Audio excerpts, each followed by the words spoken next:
Hello. Today we're going to be talking about yet another important metabolic pathway, the citric acid cycle. The citric acid cycle is a series of 8 reactions, most of which are amphibolic. It is also known as the Krebs cycle or the tricarboxylic acid cycle, which is shortened to TCA. Many of its intermediates are used in different anabolic pathways as building blocks. Also, many different catabolic pathways will feed into the citric acid cycle at different locations. The goal of the cycle is to both oxidize acetyl-CoA to generate reduced electron carriers, and also to regenerate oxaloacetate so the cycle may continue. This cycle also prevents the creation of methane while oxidizing acetyl-CoA. 2 carbons enter as an acetate molecule, and 2 carbons leave throughout the cycle as carbon dioxide. Acetyl-CoA is an activated acetate molecule. Seen here, the molecule on the bottom, the acetate, is in blue, which is generated from previous metabolic activity. Coenzyme A is in black. Coenzyme A is an excellent leaving group and is a modified ADP molecule, which is additionally phosphorylated at the 3' hydroxyl group, dedicating the nucleotide for usage as coenzyme A. Pantothenic acid is attached via an ester bond to the beta phosphate of the modified ADP, and on the other side of the pantothenic acid is an activated thiol group, which is the attachment point for acetate. The thiol ester, labeled in the blue 1, has a higher energy than a normal carboxylic acid. Acetyl-CoA is produced from pyruvate, fatty acid, and amino acid catabolism. CoA is used as shorthand to represent the structure of coenzyme A since it's so large.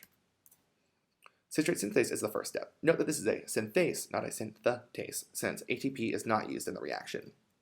This enzyme catalyzes the condensation of acetyl-CoA and oxaloacetate. This is a highly favorable reaction. The enzyme active site relies on an induced fit so that there is no water interference with the mechanism until hydrolysis is needed. Oxaloacetate will enter first, and a conformation change will occur, which will allow the binding of acetyl-CoA. The enzyme will then undergo another conformational change for catalysis. The enzyme has a catalytic triad of histidine 274, histidine 320, and aspartate 375.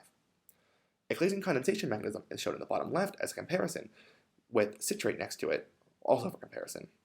Citrate synthase is very similar to a classical Claisen condensation mechanism, since the methyl group of the acetyl-CoA forms a carbanion which attacks the carbonyl of oxaloacetate, creating a new carbon-carbon bond. This will create citro-CoA, which can undergo a hydrolysis reaction after the enzyme undergoes yet another conformational change to produce citrate. The thiol ester group being hydrolyzed is extremely favorable and is the driving force of this reaction.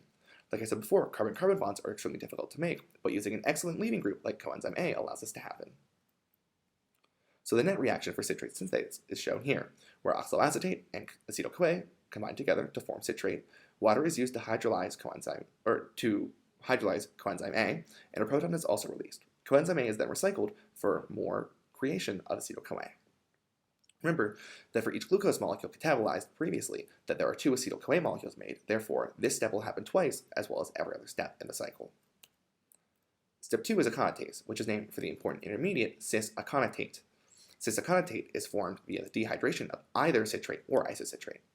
The aconitase enzyme will rehydrate cis-aconitase via the addition of water to either one of 2 carbons, which will then form either citrate or isocitrate depending on the position.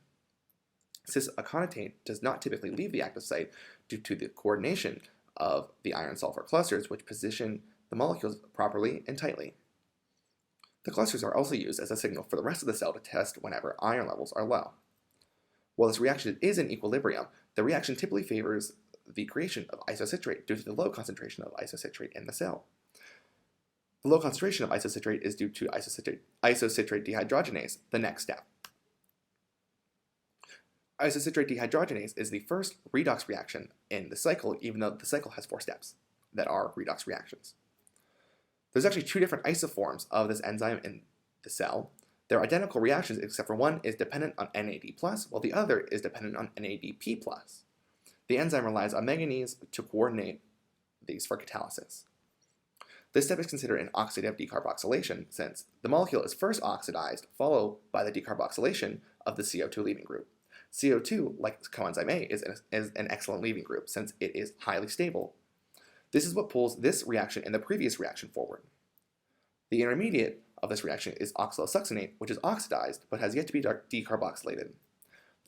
The product is alpha-ketoglutarate, which is very similar in structure to the amino acid, glutamic acid, however it is missing the amine group.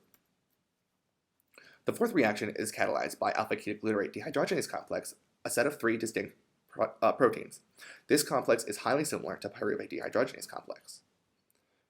It is a highly favorable reaction. In fact, it has enough energy to actually make an ATP molecule, but it doesn't. So instead, it uses this energy and quote-unquote wastes it to pull all of the previous reactions forward and to prevent the equilibrium to favor any reverse reactions. Alpha-ketoglutarate is a building block for many amino acids. This is the final phase of oxidizing the acetate of acetyl-CoA generated by glycolysis and pyruvate processing. The next part will focus on the regeneration of the oxaloacetate. So now that we have gone through the first 4 steps, we have fully oxidized acetyl-CoA, releasing 2 carbon dioxides from the 2 acetate molecules, the 2 carbons from the acetate molecule which entered. Thank you.